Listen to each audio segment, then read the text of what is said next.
Zap Crypto. C'est tous les jours, toute l'actu crypto au même endroit. Bonjour la cryptosphère. Alors, on fait la fête sans moi ? Ouais. Le dernier zap est sorti le 31 décembre et depuis, c'est un enchaînement de bougies vertes. Est-ce que le marché essaye de me faire passer un message ? Peut-être. En tout cas, on va pas se mentir, ça fait du bien de voir des bougies vertes. Alors pour ceux qui ont suivi, j'ai dû m'absenter quelques jours pour des problèmes de santé. Pour le moment, aucune amélioration, mais on est enfin sur une piste. Si tout se passe bien, je devrais retrouver ma patte folle d'ici quelques mois. Alors, vu qu'on s'est quitté en fin d'année, je vais en profiter pour vous souhaiter à tous une belle année, qu'elle vous soit riche en connaissances, qu'elle soit intellectuelle ou physique, et surtout, éclatez-vous. Et on enchaîne direct avec notre Fear and Greed Index côté crypto, qui se trouve toujours dans la peur à 45. Du côté des marchés US, tout va bien dans le meilleur des mondes, on se trouve dans la zone de greed à 57. Avant qu'on se quitte, j'aimerais tout de même vous citer les 5 super gagnants du grand tirage au sort de fin d'année qui a eu lieu en live sur Twitch le premier dimanche de ce mois. Nos 5 gagnants ont été tirés au sort parmi tous les détenteurs des NFT Zap Crypto. Les 3 premiers vainqueurs sont Monsieur Rabbit, BW, qui se reconnaîtra, et Chico. Ils ont remporté 100 USDT chacun. Notre 4e gagnant est Buzz et le 5e est Jean-Philippe Rossi, qui repartent avec 50 USDT chacun. Encore bravo à nos grands gagnants, mais également à tous les détenteurs des NFT Zap Crypto qui sont dorénavant de plus en plus nombreux. Oh, tu as une question ? Y aura-t-il des NFT à gagner cette année ? Mais bien sûr que oui. Le Zap Crypto sans NFT, maintenant, c'est plus le Zap Crypto. Mais attention, cette année, les NFT seront un peu différents que la saison 1. Je vous tease un petit peu. Tous les NFT qui seront à gagner seront sur Kavari. Pour ceux qui ne connaissent pas, Kavari, c'est un peu un YouTube, mais sur la blockchain.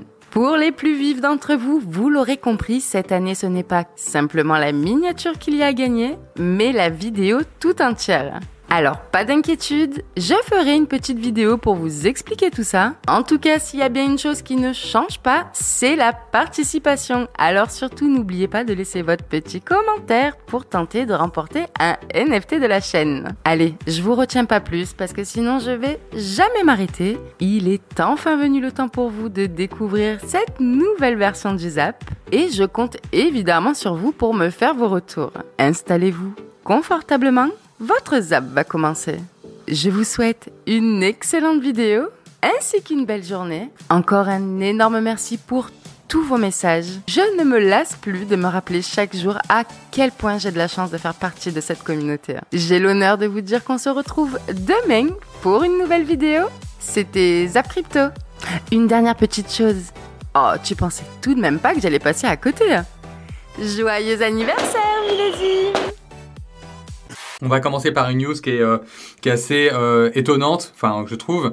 Apparemment, un tiers du Congrès américain aurait reçu de l'argent de FTX, c'est-à-dire que Monsieur Bankman-Fried était en train d'arroser l'intégralité du spectre politique américain.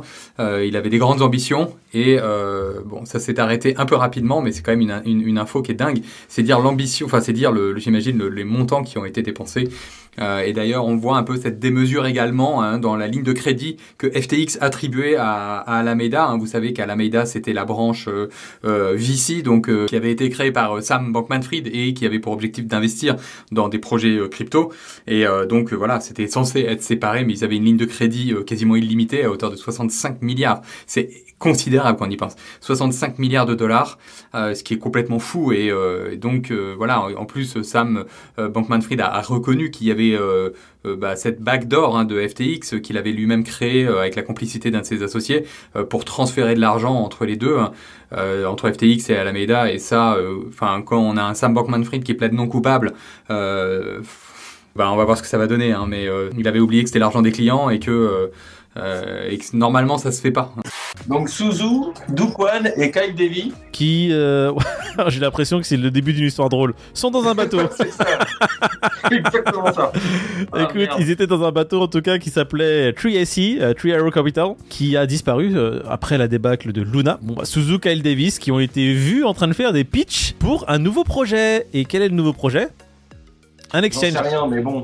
Ah Quand si. tu sais que ils étaient tous à la tête de TreeAC et qu'ils l'ont planté en allant faire des investissements à gauche à droite, c'est quand même bien gonflé aujourd'hui de se remettre à prendre 25 millions pour remonter une structure. Quoi. Non mais tu sais comment ils l'ont appelé, surtout la structure. C'est ça qui est le plus drôle. Ah non mais GTX.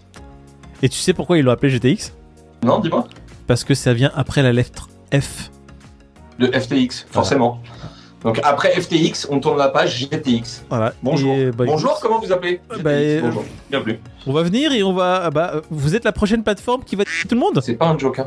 Non mais C'est fou, ça. Il y a des mecs qui vont leur donner les 25 millions pour se relancer leur projet, ou c'est comment? Écoute, il y a l'audace et il y a, on verra bien. Pour l'instant, ils ont quand même, je pense, réussi à lever pas mal d'oseille parce qu'ils continuent à faire le tour des tables. Hein. C'est pas fini. Ils disent que le nouvel exchange prend l'avantage de la situation en offrant aux détenteurs d'FTT de transférer leur claim de FTX, leur demande qu'ils avaient fait auprès de FTX à GTX et immédiatement recevoir en crédit des tokens USDG. ou un super stablecoin, encore ça, je le sens bien. Oh là là, mais en fait, c'est quoi ce bordel? On va juste s'arrêter au fait que ils ont lancé un projet qui a l'air, je vais pas dire pipé, mais qui a l'air assez audacieux, sachant que ces deux personnes étaient à la tête de TreeAC Capital qui s'est lamentablement effondré après la débâcle Luna. Après leur gestion de hasardeuse complètement, hein. Ils ont pris l'oseille du fonds entier, ils en ont fait n'importe quoi, ça a été avéré ce truc-là. Écoute, on verra bien comment ça se passe. Là, ils ont l'audace de le faire, ils commencent à se réexprimer. Ils sortent du silence, ouais, ils pensent que ça y est, c'est suffisamment, l'eau a assez coulé sous les ponts. Ouais, ils se sont dit, ça fait 6 mois là qu'on n'a pas bougé. Je crois que c'est suffisant. Non mais franchement quoi, l'audace quoi. Non mais c'est même plus de l'audace. Hein. Je dis pas que ça va être nul forcément, mais là, méfiance est de mise, comme d'habitude. Du coup, donc Wire est dans la sauce également suite aux différents crashs qu'il y a pu y avoir l'année dernière. Ils avaient réussi, donc ça a été créé en 2013, ils avaient réussi à se faire racheter à hauteur de 1,5 milliard de dollars l'année dernière avec différents levées de fonds, avançant près de 30 millions de dollars. Mais en fait, ils ont tellement investi d'argent dans différents projets, mais aussi dans les outils de paiement, dans leur plateforme, dans leur infrastructure, que ça fait que maintenant, en fait, ils ont plus trop d'argent dans les caisses et que de ce fait, ils vont licencier une partie de leurs équipes et imposent aussi des limites de retrait sur par rapport à leur off-ramp, hein, tout simplement. Et ils ont réduit le montant en fait qu'on peut retirer de manière journalière, et aussi les utilisateurs ne peuvent pas retirer plus de 90%. En gros, ils sont obligés d'avoir toujours 10% loqués sur Wire et ils peuvent pas retirer 100% de la somme en fait qu'ils voulaient retirer, tout simplement.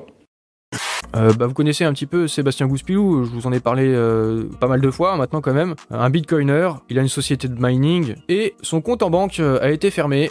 Est-ce que c'est parce que justement il a une société qui mine du bitcoin et ça plaît pas à la banque? En tout cas, il dit qu'il n'y a pas eu de justification pour la clôture de son compte en banque. Mais bon, agir de la sorte, ça peut mettre Sébastien Gouspilou dans la merde en fait. Si vous avez plus de banque, vous êtes emmerdé pour beaucoup de choses quoi. C'est indispensable, c'est presque vital d'avoir une banque aujourd'hui. D'ailleurs, c'est pour ça que c'est pas mal, hein. Xportal qui arrive, ce sera aussi une banque et ce sera peut-être utile aussi dans ce cas de figure, quoi, pour bancariser les gens en dehors de l'Occident. Donc voilà, c'est aussi pour ces raisons-là que la crypto existe, qu'il y a la blockchain, ça va nous servir aussi à tout ça.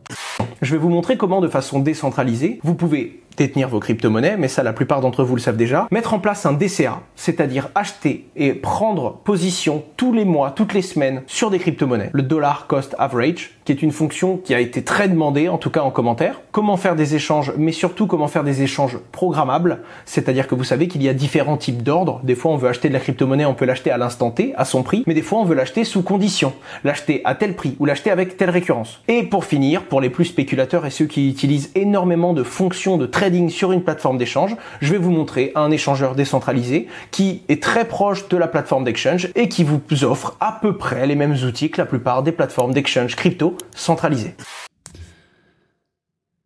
Ensuite, ça c'est un point important, c'est par rapport au stacking d'Ethereum. On apprend dans cet article de Journal du Coin que 70% des investisseurs sont en perte, mais surtout c'est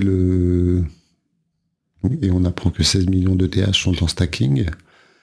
Depuis fin 2020, il était possible. Et ça, par contre, comment faut l'interpréter, c'est que potentiellement, donc on se méfie avec Ethereum, on parle encore du mois de mars pour la mise à jour, je crois que c'est Shanghai. Et grosso modo, à partir de ce moment-là, il sera possible de déstacker ces ETH. Donc effectivement, c'est une pression naturelle normalement qui peut venir sur l'ETH. On va suivre ça bien évidemment, parce que ça peut avoir un impact, on va dire, baissier. Mais moi, j'ai pas trop... Voilà, je pense que les gens qui stackent plutôt sur du long terme, mais bien évidemment, ça peut être une pression à la vente, parce qu'ils ne pouvaient pas vendre, et là, d'un coup, ils pourront vendre. Surtout que l'Ethereum se passe vraiment bien, là, on est autour des 1006, on verra ça, 1005, 1006, et donc, peut-être ce sera une bonne fenêtre de tir pour vendre un peu d'Ethereum, on verra, ça aura potentiellement un impact sur le cours de l'Ethereum. Mais il faut déjà bien évidemment, qu'Ethereum tienne leur délai. Un peu comme le passage en Proof of Stake, ils ont eu des années de retard. Le tout est maintenant, tu vois, quand t'as de l'argent, de savoir le garder. Et là, on va parler justement du nouveau scam du moment. MetaMask, malheureusement, l'adresse poisoning. Tout ce que je vois là-dedans, c'est que c'est les hackers qui sont toujours de plus en plus innovants et que les mecs, ils lâchent rien, quoi. Donc là, on est sur quoi? Sur adresse poisoning, si tu m'expliques un peu. C'est une adresse poison. En fait, c'est très simple. Il copie les premiers chiffres, enfin, les premiers caractères de ton adresse sur laquelle tu veux envoyer ou tu envoies régulièrement ton portefeuille, quoi. Si tu envoies depuis cette adresse plusieurs transactions nulles, ce qui fait que tu vois un historique avec cette adresse qui apparaît.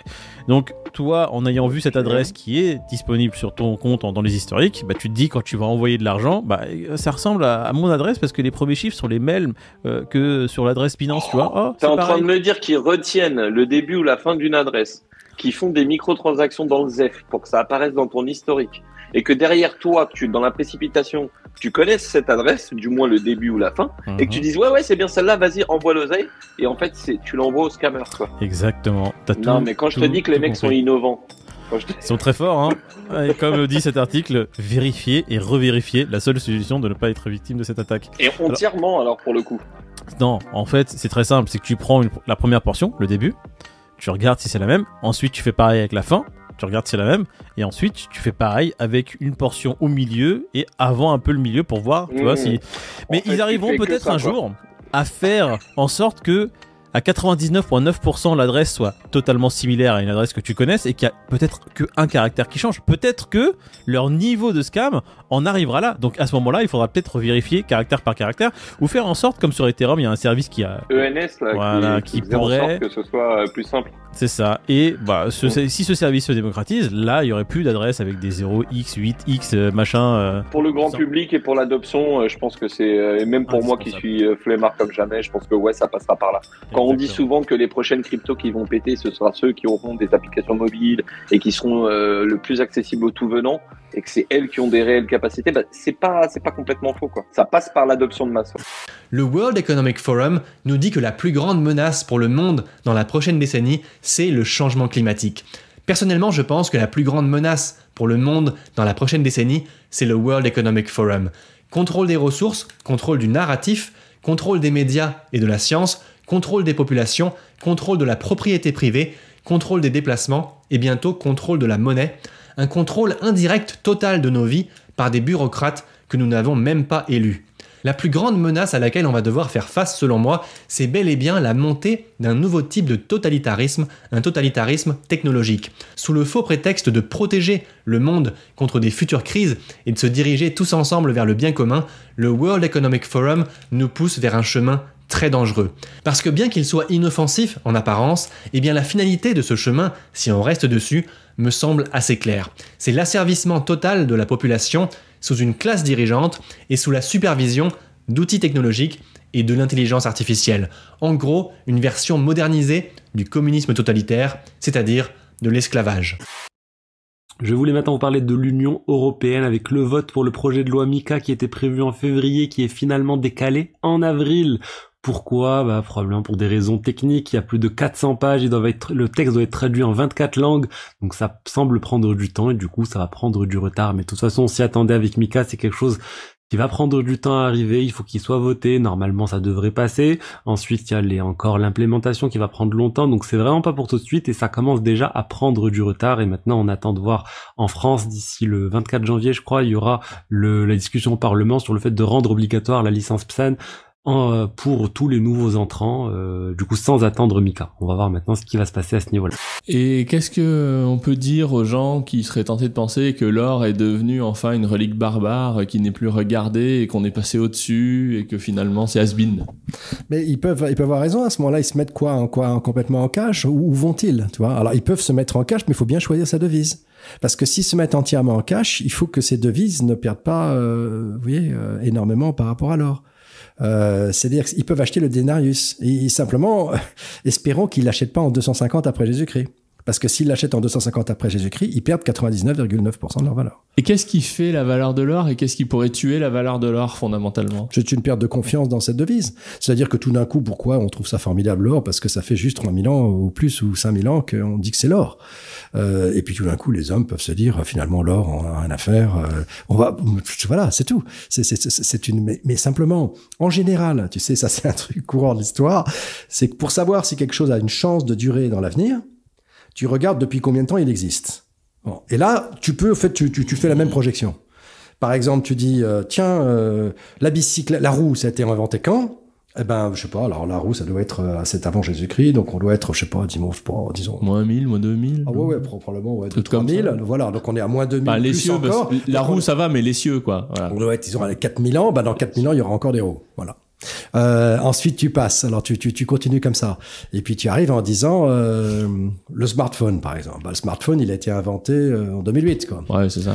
Donc, en 2008, donc ça nous fait quoi, 15 ans? À peu près. Donc, il sera encore là dans 15 ans. Est-ce qu'il sera encore là dans 40 ans? Pas sûr du tout, hein.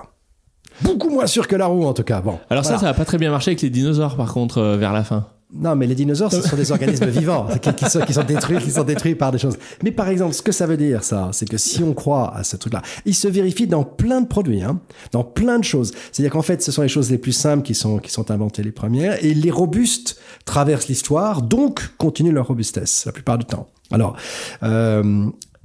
si tu crois à ça, dans 3000 ans, t'as encore de l'or. Hein. Selon Albert Einstein, les intérêts composés sont la plus grande force de l'univers.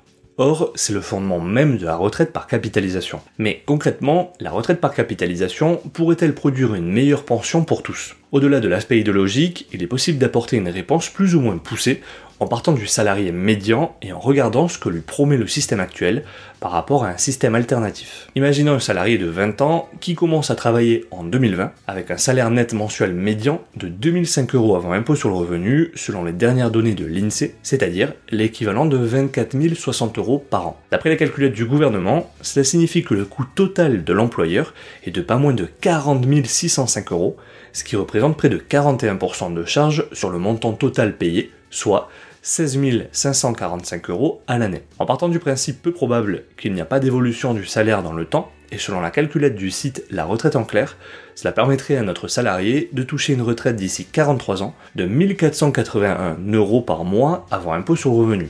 Ce qu'il en ressort de ce simple exemple, c'est que l'on cotise énormément, puisque 16 545 €, soit l'équivalent d'un SMIC, partent en cotisation, ce qui représente plus de 8 mois de travail simplement pour cotiser. Ce salarié travaille donc jusqu'en août pour cotiser, et tout ce qui tombe après lui reste réellement dans la poche. De plus, il est malhonnête de dire que la retraite par capitalisation ne serait pas viable, étant donné que sur ces 40 605 € par an, 8 533 €, soit plus de 4 mois de revenus mensuels nets, partent en cotisation retraite. Autrement dit, sur 43 ans, cela représente 366 919 € de cotisation. Pour comparer avec le système alternatif, qui ne repose donc pas sur un système pyramidal, il convient de se poser la question, à savoir, est-ce qu'en cotisant exactement la même somme dans un fonds de pension de retraite par capitalisation, comme les fonctionnaires avec préfonds, c'est-à-dire la prévoyance de la fonction publique, ou les RAFP, c'est-à-dire l'établissement de retraite additionnel de la fonction publique, il est possible d'obtenir autant, voire plus qu'avec un système pyramidal instable par nature. Pour cela, il suffit tout simplement de partir des mêmes prémices que vues précédemment, en reprenant tout simplement les performances communiquées par les fonds de pension de retraite par capitalisation existants pour les fonctionnaires, ici les RAF, conformément au dernier rapport en ligne. Je débute tout de suite en vous parlant de l'inflation pour ce qui est de décembre 2022, donc décembre dernier. L'inflation qui est sortie à 6,3% sur l'IPC global. On attendait 6,4%, donc c'est mieux que les anticipations. Clairement, bon, on a le pic inflationniste ces dernières nous, on a amorcé une tendance à la baisse, mais cette tendance à la baisse est moins convaincante que celle qu'on voit aux États-Unis, et ça, je vous en reparle dans quelques instants. Maintenant, sur une base mensuelle, on est tombé en déflation, donc en baisse de prix, moins 0,6% en décembre par rapport à novembre. Les anticipations étaient de moins 0,5%, donc c'est plutôt positif de ce côté-là. Maintenant, si on s'en va voir l'inflation fondamentale, alors là, en excluant les aliments et l'énergie, 5,3% en décembre par rapport à 5,4% en novembre. Clairement, l'amélioration est beaucoup plus difficile de ce côté-là. L'inflation fondamentale se montre très, très, très résiliente au Canada. Encore une fois, je vais vous faire une comparaison avec ce qu'on observe aux États-Unis. Si on s'en va voir du côté des éléments qui composent ou des secteurs qui composent le panier de l'IPC, alors là, vous voyez donc sur une base mensuelle et sur une base annuelle quels sont le rythme d'accroissement ou de décroissement des prix. Les aliments, qui représentent quand même 16% du panier de l'IPC, on est encore en hausse de prix, 0,3% sur une base mensuelle. Sur une base annuelle, on est à 10,1%. Clairement, l'épicerie n'est pas moins chère. Les logements, même chose, donc 30% du panier de l'IPC, 0,4% sur une base mensuelle, 7% sur une base annuelle. Donc juste là, ça explique en partie pourquoi l'inflation est encore très résiliente au pays. Bien sûr, on a des baisses de prix, notamment dans les dépenses, ameublement, etc. Pour ce qui est des biens, clairement, les prix baissent de ce côté-là. Les vêtements, les transports, avec les prix de l'énergie qui continuent leur baisse importante. Je vous parlais tantôt d'inflation fondamentale en excluant les prix, les aliments, l'énergie, moins 0,1% sur une base mensuelle. On est toujours à 5,3% sur une base annuelle. Et ici, les biens, clairement, du côté des biens, on est en déflation sur une base mensuelle, on est en désinflation sur une base annuelle. Le prix des services, par contre, est lui beaucoup plus résilient avec une hausse de 0,3% sur une base mensuelle et une hausse de 5,6% sur une base annuelle. 12 bougies vertes sur 13 pour le CAC 40 depuis le 2 janvier. Alors ça ne veut pas dire 12 séances de hausse, il y a eu en fait 2 minuscules consolidations de moins 0,5. La dernière remonte d'ailleurs à mercredi dernier, mais vous avez compris que tous les jours, le marché ouvre ou en hausse ou au minimum sur les niveaux de clôture de la veille et progresse en cours de séance pour s'inscrire à son meilleur niveau à la clôture.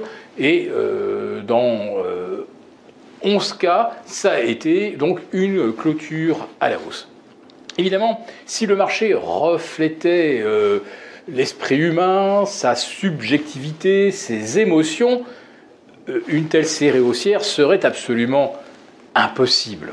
Donc nous sommes bien confrontés, ou nous avons bien là la preuve de la prédominance des algos dans la construction de la hausse. Et justement, c'est ce phénomène de construction qui est très important.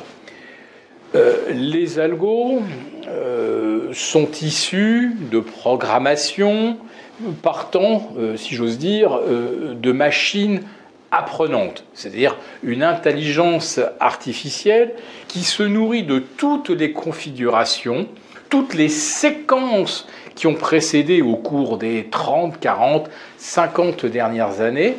Et l'intelligence artificielle essaye de deviner en quelque sorte quel est le scénario le plus probable. Mais en fait, elle ne fait pas que ça, l'intelligence artificielle. Elle s'arrange que, justement pour que le parcours soit le plus conforme au modèle. Ce qui signifie qu'à force d'intelligence artificielle, on finit par essayer, l'algo finit par essayer de construire une tendance sans aucune aspérité. Puisque finalement, si la tendance haussière est vraiment établie, eh bien, on peut complètement se passer des consolidations intermédiaires. Et c'est exactement ce qui se passe. Ce qui fait qu'il n'y a jamais, en fait, comme on appelle ça, des divergences, ou de moins en moins, puisque chaque retracement est immédiatement payé pour coller au modèle global qui est le plus haussier et qui est le plus parfaitement régulier. Et là, le prochain meeting de la Fed pour savoir qu'est-ce qui va se passer avec les taux d'intérêt, c'est le 1er février. Et là, le consensus, en ce moment, on est entre 4,25 et 4,5% de taux d'intérêt au niveau de la Fed. Le consensus, c'est qu'on va monter de 0,25%, ce qui est une diminution de la vitesse à laquelle les taux d'intérêt vont monter. Et le consensus, c'est qu'on aurait à peu près 2 fois une montée de 0,25% et les taux d'intérêt seraient stables autour de 5%. Et quand on regarde pour les prochains meetings le 22 mars, on voit que c'est ça qui est pricé déjà. Si on regarde pour le 3 mai, qui est le meeting d'après, on voit que ça reste stable. Et même on peut aller voir jusqu'à juin, vous voyez, ça reste stable. Donc, qu'est-ce qui se passe lorsque les taux d'intérêt deviennent stables au niveau de la Fed depuis les dernières années? Ben, je vous donne une idée ici. Ben, on voit l'or exploser à la hausse. Vous voyez ici, en bleu, c'est les taux d'intérêt au niveau de la Fed. Lorsque ça devient plat ici, on voit le marché de l'or qui explose à la hausse, le marché des métaux précieux et des commodités en général. Parce que là, ça enlève la pression sur le marché. Donc, c'est pour ça que de mon côté, j'ai des investissements dans les métaux précieux que je vais continuer de garder. Et je peux vous recommander de faire vos propres recherches là-dessus, mais d'après moi, ça va être un bon secteur pour les prochaines années. Et puis, puisqu'on parle d'avenir et de banque centrale, souvenez-vous quand même d'un truc qui date à peu près il y a 2-3 semaines. Eh bien, on disait, la Fed avait laissé entendre que si les marchés montaient et qu'il y avait un rallye ces prochains mois, eh bien, ça les empêcherait de changer leur positionnement sur les taux d'intérêt. Alors nous, aujourd'hui, tout ce qu'on attend, c'est que la Fed change son positionnement sur les taux d'intérêt. Mais entre deux, on n'arrête pas de monter. Vous avez l'Europe qui est en hausse de 10%, le SOX qui a pris 10%, le S&P 500 qui est en hausse de 4%. Bref, ça n'arrête pas de monter. Il y a un regain d'intérêt sur la techno assez massif. Et à côté de ça, la Fed nous a dit, oui, mais si ça monte, nous, les taux, on va rien changer. Mais ça, pour l'instant, on a tout oublié. Bon, c'est vrai qu'on n'a pas beaucoup de mémoire. On sait très bien que, en plus, on a effacé les mémoires à court terme depuis le 1er janvier. Donc forcément, ce qui s'est dit en fin d'année 2022, on s'en souvient plus.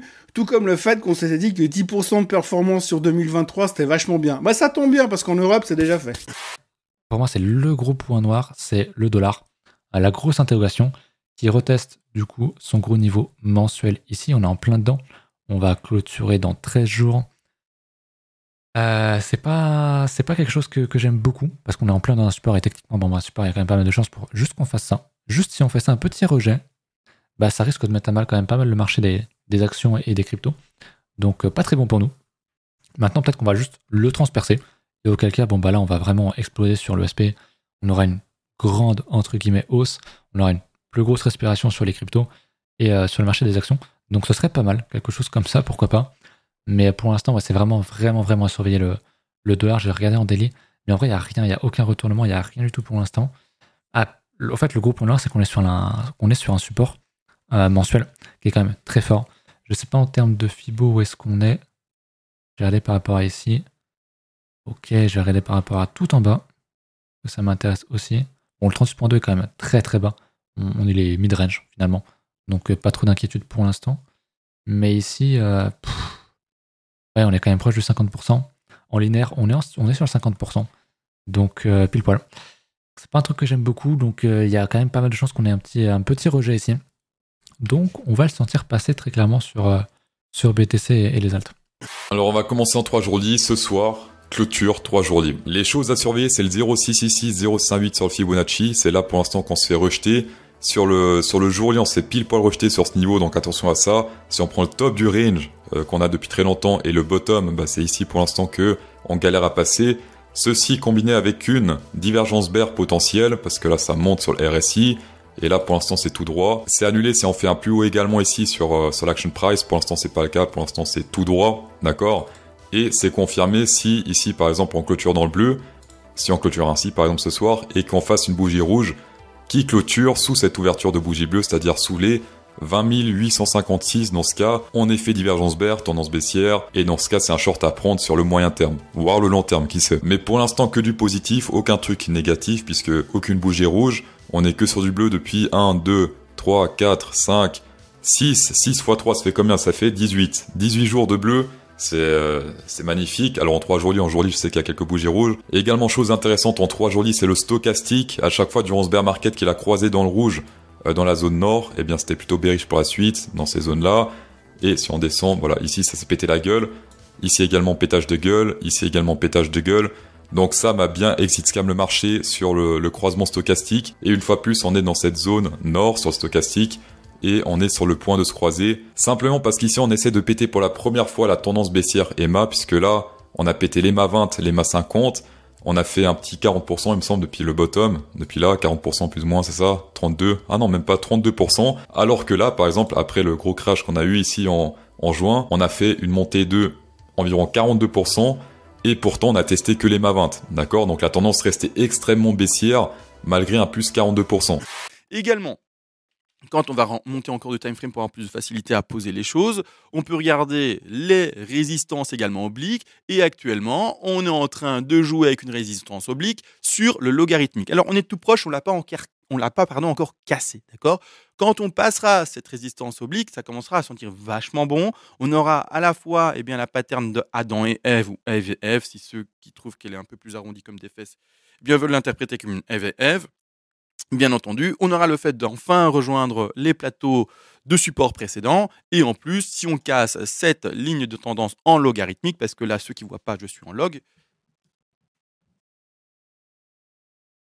Vous avez vu, je suis en log, donc voilà, d'accord? Maintenant, qu'est-ce que je veux dire par voilà? Parce que ça a l'air un peu chelou comme ça. C'est que quand on retire le log, en fait, on l'a déjà cassé, cette résistance-là. D'accord? On l'a déjà cassé depuis perpète.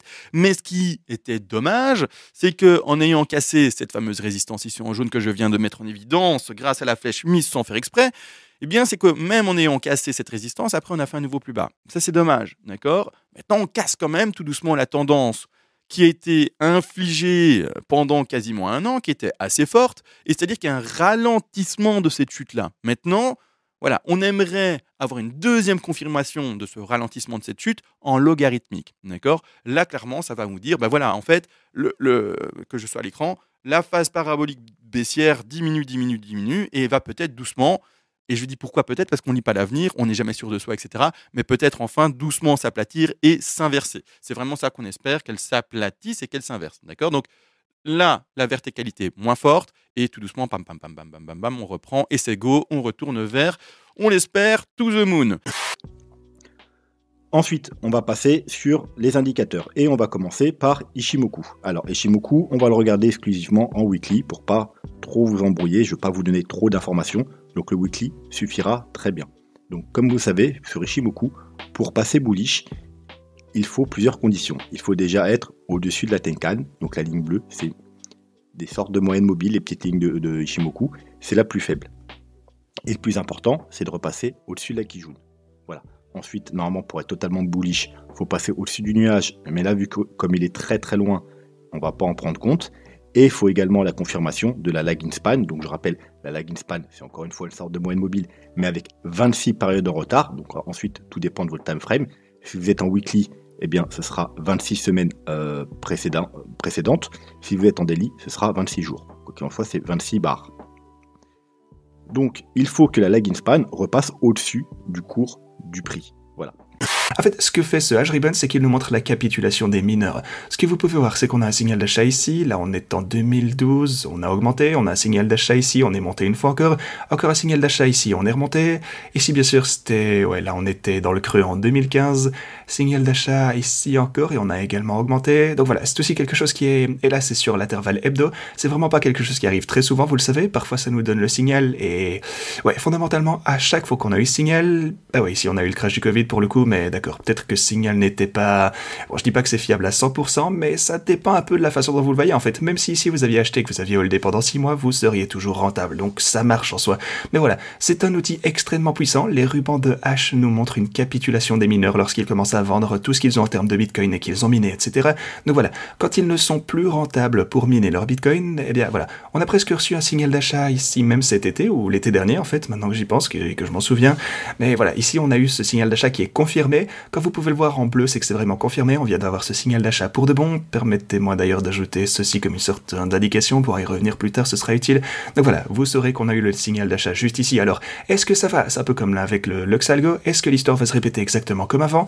Probablement pas, on le sait, mais voilà, ça peut nous donner des infos. On a cette historique qui nous montre que chaque fois que ça s'allume, ça conduit réellement à davantage de hausse de la part du Bitcoin. Vous voyez déjà comment non seulement on est en train de déplacer cette tendance ici sur le graphique, avec, en plus de ça, la rupture chaussure de RSI qu'on a juste ici en dessous. Et c'est vraiment quelque chose que j'ai couvert par le passé. Non seulement ceci, non seulement on voit cette grosse percée du biseau descendant qu'on avait là, non seulement on voit le Lux Algo qui nous donne un gros signal d'achat, comme je vous l'ai montré ici précédemment au cours de cette vidéo. Alors non seulement on est en train de voir tout ceci qui est super encourageant, mais on voit également le hash ribbon qui nous signale un changement de tendance pour le Bitcoin. Il semblerait vraiment que tout est en train de s'aligner parfaitement. En fait, c'est juste trop beau pour être vrai. Presque tout semble vraiment évident maintenant. Et c'est pourquoi je vous invite par contre à davantage de prudence. Je suis prudent. Il faut toujours en fait penser un peu à contre-courant. Je sais qu'on va pas monter en ligne droite. On va avoir d'autres secousses, ça c'est sûr et certain. Dans l'ensemble, cependant, je pense qu'on va avoir une tendance majoritairement à la hausse à partir de maintenant jusqu'au prochain cycle haussier. Il y a un gros narratif sur Ethereum. Il y a un monthly W dans le graphe. Il y a un bottom monthly dans le graphe Ether. À peu de choses près. On n'y est pas, mais ici, on a ravalé 1, 2, 3, 4 mois de vente. On a juste des highs qui sont là. Il suffirait d'un malentendu et on fait un putain de W monthly dans Ether.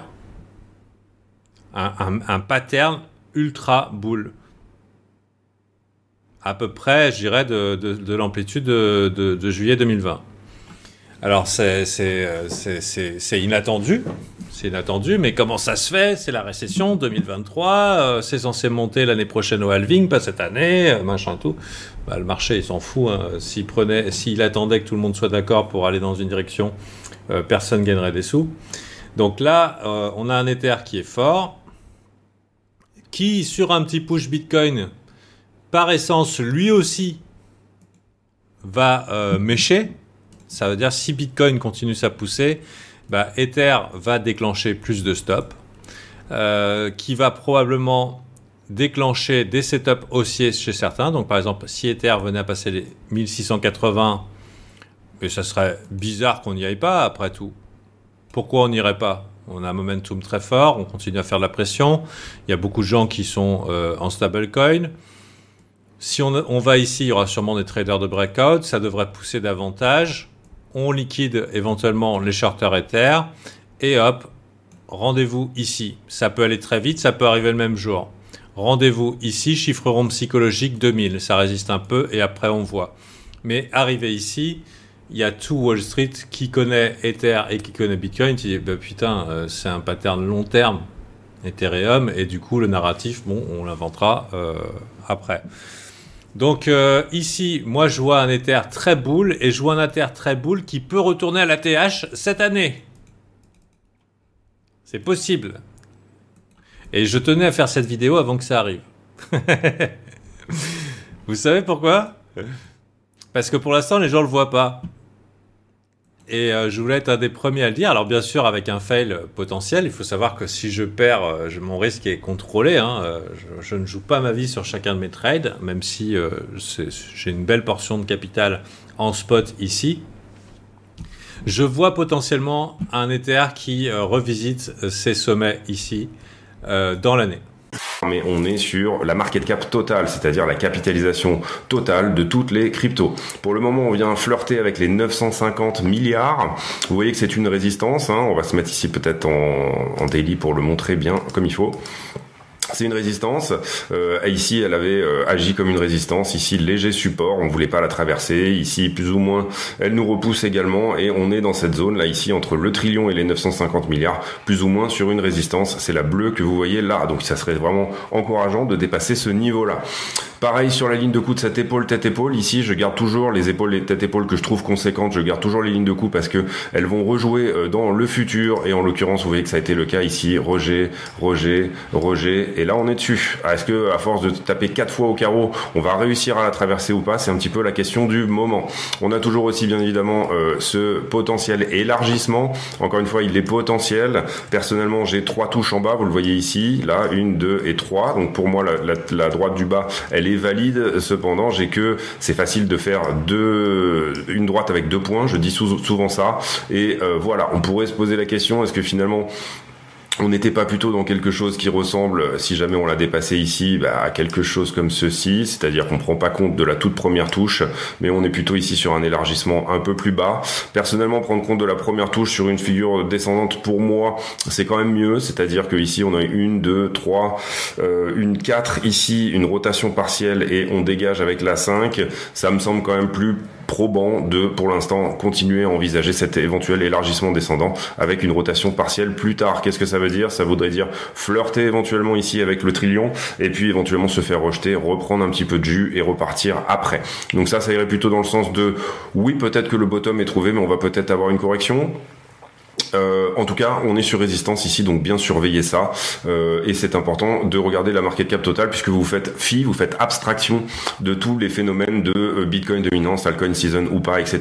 Et donc je trouve que c'est un indicateur qui est plutôt pas mal. Les NFT, ou jetons non fongibles en français, ont beaucoup fait parler d'eux récemment. Ils ont fait polémique à plusieurs reprises avec par exemple des journaux spécialisés dans le gaming qui les ont critiqués en mentionnant leur coût environnemental à cause de la preuve de travail ou encore l'absurdité du marché des NFT artistiques. Et quand on n'y connaît pas grand chose, on a tendance à être d'accord avec eux.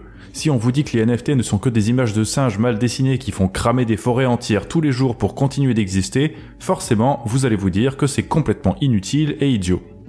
Mais ce point de vue et cette réaction ne sont absolument pas justifiés, ou en tout cas ils cessent de l'être dès que vous comprenez ce que c'est un NFT exactement. Donc c'est ce que nous allons voir aujourd'hui.